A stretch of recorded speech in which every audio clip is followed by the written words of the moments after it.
Good evening, everybody. I'm Kate Seelye, Senior Vice President of the Middle East Institute, and I want to welcome you to tonight's very special event.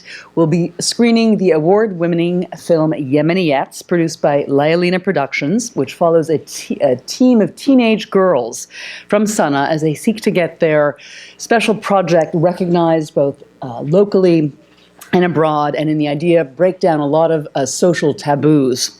Yemeniettes is directed by Sean Thompson and was created, written, and executive produced by Leon Shahabian, who will be talking to us tonight about the film, the girls' lives, and what's been happening to them since the film was wrapped.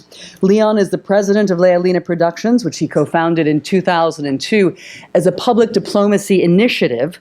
The goal is to use media to help dispel stereotypes between Arabs and Americans about each other and to increase mutual understanding between the two sides. And of course, this is a mission very dear to our heart here at MEI. Yemeniettes was produced as a 2-episode Arabic language mini-series for broadcast in Yemen, where it first aired. In fact, it had its world broadcast premiere there on Yemeni TV in September 2014. And I also want to know how the Yemenis reacted to it. We'll get into that later. It was also re-edited as an English language film, and that's what we'll be seeing tonight. Here in the U.S., it's been very warmly received. It won Best Documentary at the Chelsea Film Festival in 2014 and Best Documentary at the Silicon Valley Film Festival, among many, many other awards, too many to mention here. And it's especially poignant that we're going to be watching this film tonight at a time when Yemen is in so much chaos and turmoil. And I think as we watch this film and watch these girls' lives unfold, we're going to be thinking a lot about how the current chaos is affecting their dreams and aspirations. I also want to note that tonight's program is part of MEI's Arts and Culture program, which we founded last year to promote Arab arts, Middle Eastern arts and artists in Washington, D.C. This is a policy town that often ignores the arts at its own peril. And we want to highlight the very important work that Arab artists are doing really as change makers in their societies and in their communities. These are voices we need to connect with if we want to understand the changes that are going to be taking place in the future. Lynn Snej runs the program. She's behind you. Go introduce yourself to Lynn afterwards. She puts on our monthly events. We're hoping to bring in some very interesting Arab artists this spring, so please keep an eye out on our flyers. So I think without much further ado, we're going to start the film. It's about 50 minutes, and then we'll be doing a Q&A with Leon. So we've got 2 rooms. We want to coordinate this. So Scott, you're going to close the door, and I'll do a kind of a countdown, and we'll get the documentary started at the same time so we can go right from the screening to the Q&A. Okay, should I just do 3, 2, 1, let's start. Sorry, that was such a heartfelt, heartwarming, inspiring film. Congratulations, Leon. Congratulations, Layalina, for telling this story, putting it together, and giving us all so much hope, because it's such a hope-filled film that speaks to the future of the Middle East at a time when things seem so dark. I want to just get started with a few questions and have you sort of kind of bring us up to speed. Then we're going to hear from the U.S. Cultural Attaché in Yemen is actually here, and I gather he played a role in the film. Mm-hmm. So we'd like to hear from him tonight, and then we'll open the floor to questions. But Leon, why don't you bring us up to speed? Tell us a little bit about where these girls are now. What are they doing with their $15,000? Do they have a voice, as one of the girls said when they came back from Doha? And also tell us a little bit about how this film came to be. It seems like clearly it was filmed over quite a period of time. Somebody identified these girls and began shooting them, but clearly nobody knew they would go on to win first in Yemen and then in Doha. So tell us about after you tell us about where the girls are now, tell us about how this came together, this remarkable film. All right. Thanks, Kate. Great to be back at MEI. Thank you, everyone, for coming and braving the cold. I'll start with the last question first. I was filming a completely separate series. we were filming a reality show on post-Arab Spring entrepreneurship in the Arab world. And we were in Qatar, and we're following 3 separate teams. And then these girls walked in. They had already won in Yemen, and their journey was 75% complete. And we just fell in love with them. So during our time off, we started following them around and, you know, convincing them to allow us to interview them. And then we cut a 5-minute reel and came back to Washington and started looking for funding to go tell their story. So what you saw is, for the most part, a recreation, which was not easy to get these girls. All right, well, what was your frame of mind when that happened? And then, you know, so we filmed in Yemen over 6 days, and we filmed in Qatar for 3 days. Yeah, the budget wasn't big. Yeah, but we staggered units. We worked 12 hours. We made it work. Yeah. So as to where are they now? Well, they took a vote and decided, you know what, we want to finish school and then we'll use this money. So they told MTN, thanks, but no thanks, but talk to us in a year. And they graduated. So the company has started working, but some of them said, I'm still a part of this. I still have my stocks. I'll see you after I graduate college. Others said, all right, this is my job. I made it happen. And, you know, I want to work and get paid. Interesting. So that's what they're just finishing up school. Yeah, they finished a few months ago. Because they're finished high school. I mean, Yeah. they're all in their 17, 18. What kind of social pressures did you feel that they were facing in the process of being part of Injaz and doing what they did? I mean, obviously we know how traditional society Yemen is. Mm-hmm. The mothers are all munaqaba, you know, wearing face veils, and here are their daughters putting together solar fans and traveling off to Qatar. They seem to have very supportive families, but can you talk a little bit more about the context in which they were doing this and what you were observing in terms of the personal challenges they were facing? What a great name for a political party, Munaqaba. All right, I hope someone starts that. Conservative women, yeah. Well, hopefully, after people saw this film, they started treating their own daughters differently. And we'll know that in a few months, after the show airs 15th time and our monitoring and evaluation campaign kicks in, there's going to be 4 governorates that will have, you know, polling, but then we'll do focus groups. And as a filmmaker, I love seeing what focus groups think. So, you know, we'll have a questionnaire that 2 different groups take, and one of the groups will watch the film, then take the questionnaire. And these will be parents that have daughters, and we'll see how this could change, you know, parents' perception about allowing their daughter to stay in her own classroom, in her own school, after school, to allow someone trained by a government Ministry of Education to come and teach them, you know, the equivalent of, I don't know, financial literacy or anything that would help them post-graduation with getting a job. As far as the other part of your question, clearly Yemen is the poorest Arab country. They have a lot of issues, but, you know, these women are not atypical.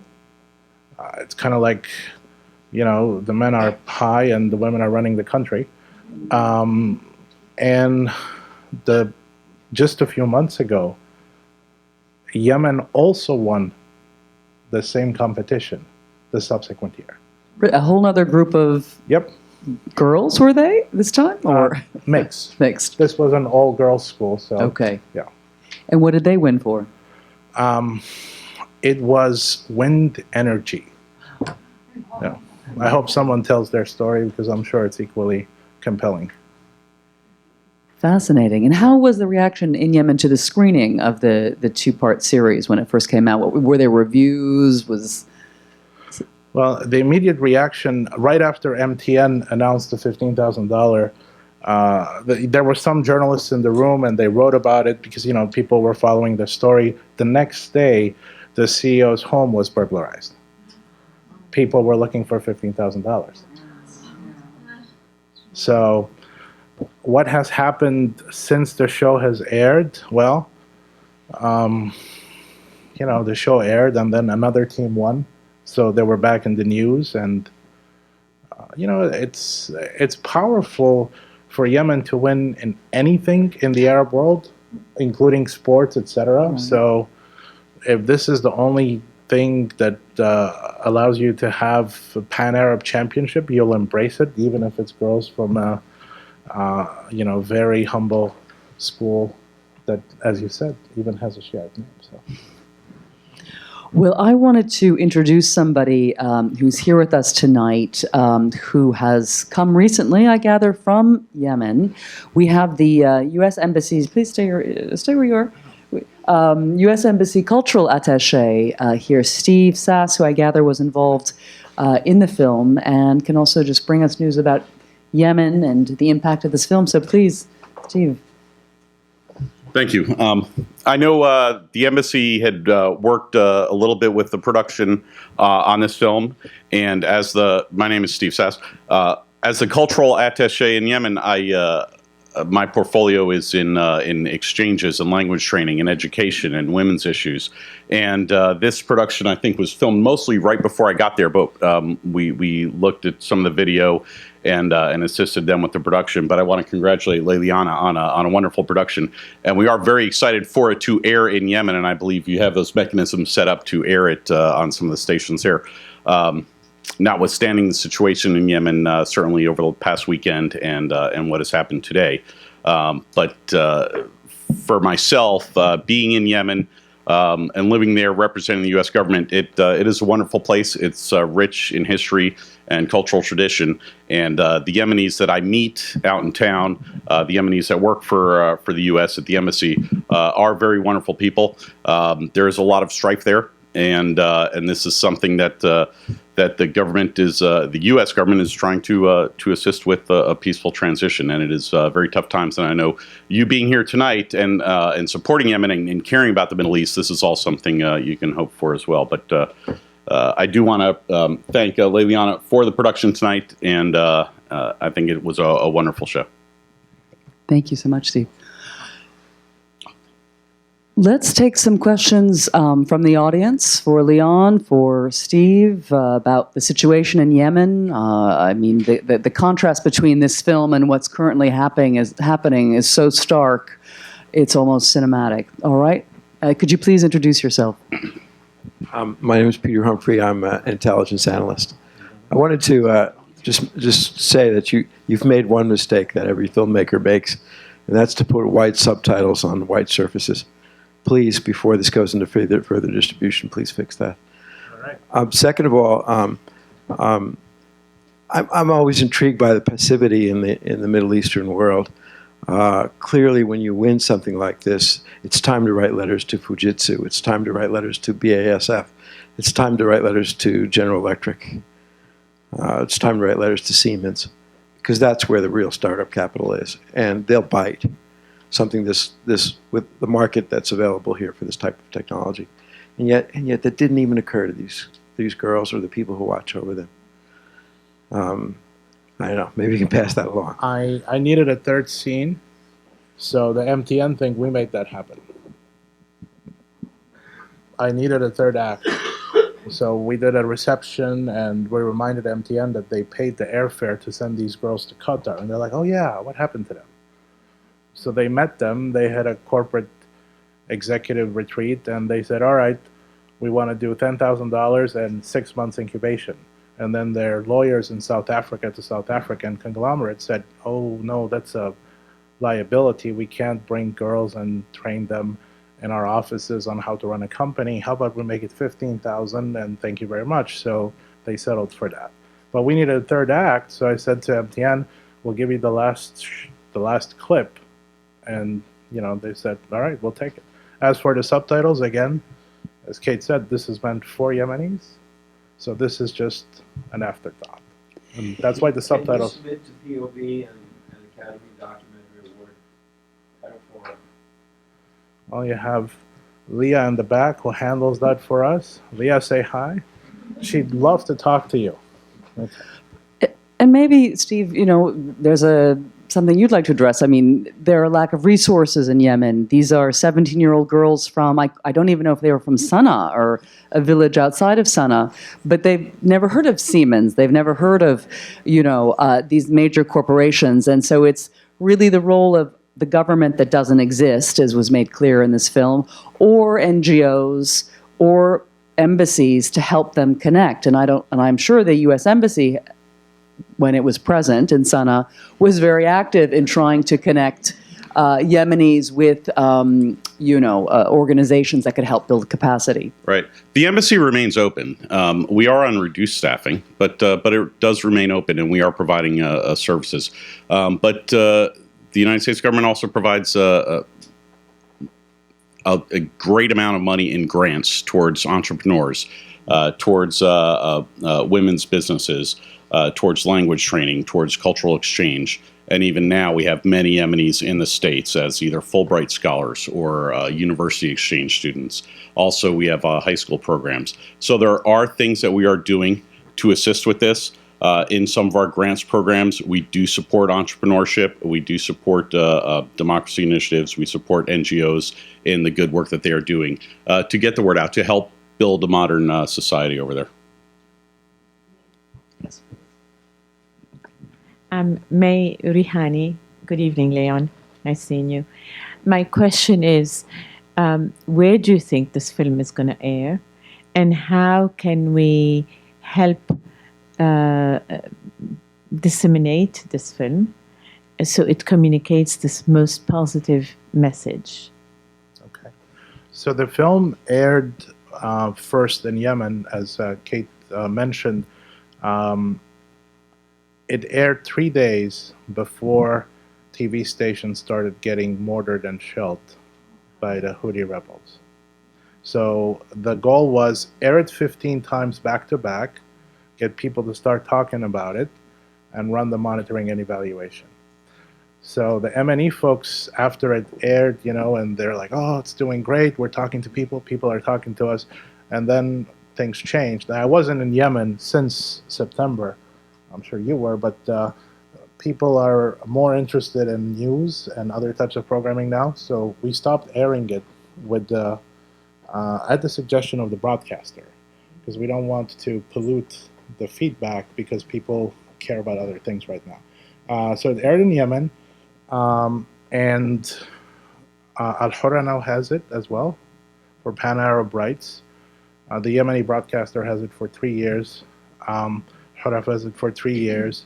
And it's gone to the UN's Millennium Development Goal Film Festival in Brussels, where Ban Ki-moon was there. I did very well there. It went to the Al Jazeera International Documentary Film Festival. It won here. It won on the West Coast.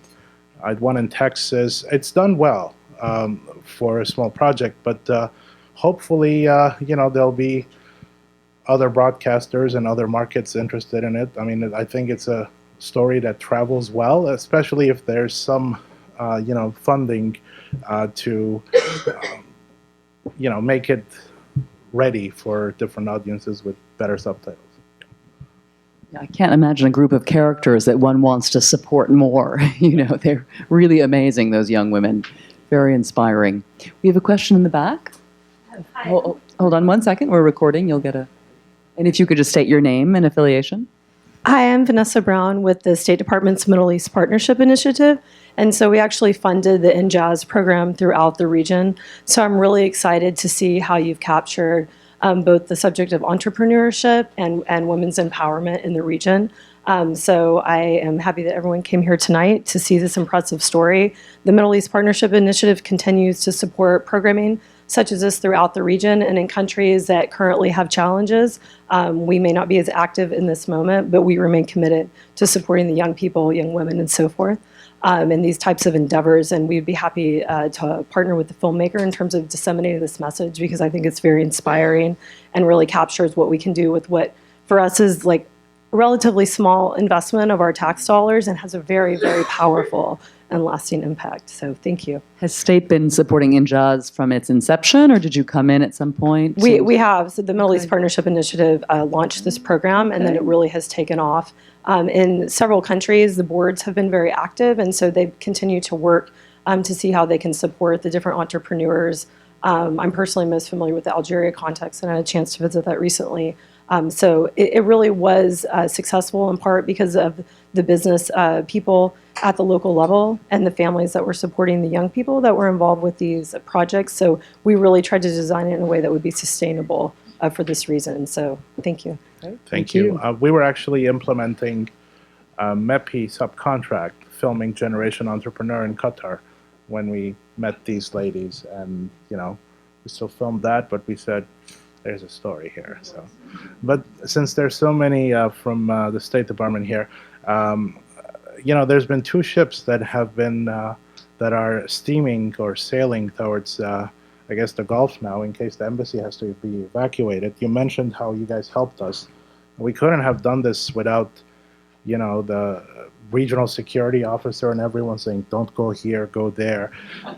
So, you know, tonight my thoughts are with the men and women in that embassy compound. And I hope they're safe, and I hope they get out safely if that's what is called for. So, thank you. Thank you, Leon. Thank you very much for the film. My name's Casey Hogel. I work at Search for Common Ground, and we have an office in Yemen. I was a wonderful film, so well portrayed, and a great step towards women's empowerment. My one question is about your choices you made in portrayal of men. The one youth who was shown as a man was a dropout and a cot addict, and certainly that might have been his story, but there are many youth who are entrepreneurial, who are active, and very often if you work for gender empowerment, showing men more as partners as opposed to creating this dichotomy. I was struck a bit by that dichotomy as it was presented, and some of the fathers were shown in a positive light, is true, but kind of how you made the film choices for the portrayal of men. Yeah. So Generation Entrepreneur, the series we just mentioned, you know, there are teams that are all boys. So full episodes that don't have girls because, you know, they're from an all-male school or all-female school in this case. Yeah, the fathers, we kind of sugarcoated around a little bit. We wanted the typical Yemeni father who's watching this to say, I identify with this guy.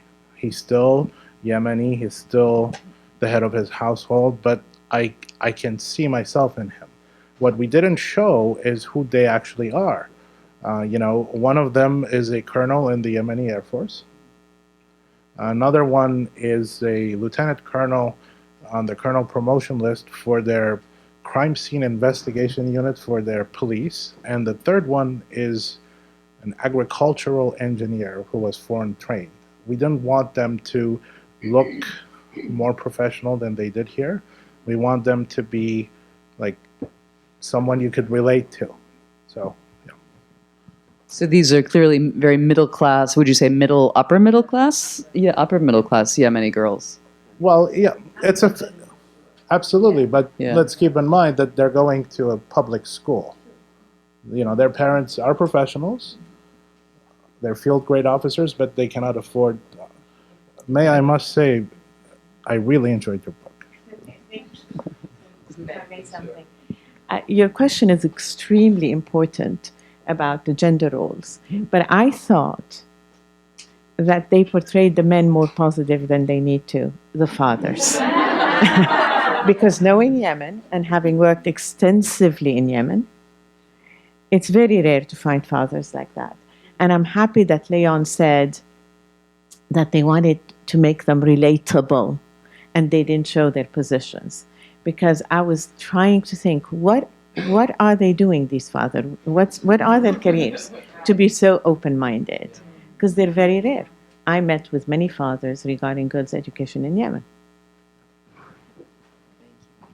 You know way more about this than I do. We have a question in the back here. Hi, my name is Jennifer Bupke. I work with the International Organization for Migration just across the street. And I help accept one of our USAID funded programs in Yemen. And we're doing a lot of small grants, helping do civil societies, education, just trying to get dialogue and helping women and girls having a larger voice in the country. So I'm just kind of wondering, maybe people in the audience have a better idea too about how we can continue to encourage this type of activity and keep this momentum rolling. So the momentum being investment in women. Right, and the girls' education, and the entrepreneurship. Well, maybe you would like to address this, Steve. I mean, what is the U.S., what are the future plans in Yemen, assuming there is not a Houthi takeover taking place? No. Yemen is certainly it's been, in my experience, 2 steps forward and 1 step back, with NGOs working with what the embassy is able to do, with what USAID is able to do over there, with what MEPI is able to do over there. There's in the short year and a half that I've been at the embassy there have been several order departures or personnel reductions there. So while my local staff is working very hard and they're all very dedicated towards the mission and towards what we're doing, I'm working with NGOs out in town that are constantly pulling people in and out. We have an NGO, Yemeniettes, that is working over there, and they do great work for us, and they do a lot of English language training and a lot of program recruiting between Sana'a and the city down in Aden in the south. But, our plans, we would like to have a 1 or 2 year view, but really we're looking at 30 days, like what can we do now and what can we get done now? We are still doing programming. We are still doing a lot of training for NGOs. We're doing a lot of English language training. There's a thirst for it in the Yemeni population. Many of our programs are oversubscribed. But in a period like this, I can see that things will slow down significantly for a period of days and until we can, not just we, but until society is functioning well again. Let's hope that's soon. Any final question? A final question? My name's Carolyn Long. I'm an independent consultant. I'm wondering about these young girls or girls like them being put at risk by having a film made about them. And in your film, you have that incident where one of the homes was bombed. And I just wonder if you could address that and how you can continue to educate people and make these wonderful films and at the same time protect them. All right. Well, they were minor celebrities when we met them because they had already won in Yemen and they had won in Qatar. And it was the first time that Yemen had won anything pan-Arab in a while. So they had wide press coverage. Actually, the rocket attack was an accident. That was the official investigation. It was a Katyusha rocket, and someone accidentally let 30 Katyusha rockets fly, and it landed in a neighborhood. Thankfully, the one that hit their house was a dud. So, and why did we keep that in? As a gentle reminder that, these girls have to deal with things that other entrepreneurs, even in some other Arab countries, don't have to deal with. So it's just to show their perseverance. Does it have an importance to the story? Absolutely not. But it's just, the cooler locale, as they say. Yeah. But do you think, given that they've done something that's quite, unusual by Yemeni standards, are there any, would you expect any threats against them? Any? I think the fact that another team won right after them, right, and the fact that the Yemen NJAS program has flourished since then, and hopefully the evaluation will say that people are more open to sending their kids to similar training programs. Hopefully not, but we didn't create them as heroes. They stood up and said, we're doing this, and we said, let's point the camera in your direction. Right. I'm not really addressing it to the filming it. Yeah. I'm just, raising the question when girls begin to do these wonderful things, Ooh, that's a question then for... Well, I think for the publicity value, there was a film last year, Karama Has No Walls. It was the first ever Yemeni film nominated for an Oscar in the Short Documentary Award. And it was quite unexpected. These three filmmakers had been down at Tahrir Square during the revolution of 2011. and they had their cameras, and they ended up cutting and editing and made a movie, and it had a lot of acclaim in the art circuit, and was nominated for Academy Award. The three producers, directors of this movie are good friends of ours.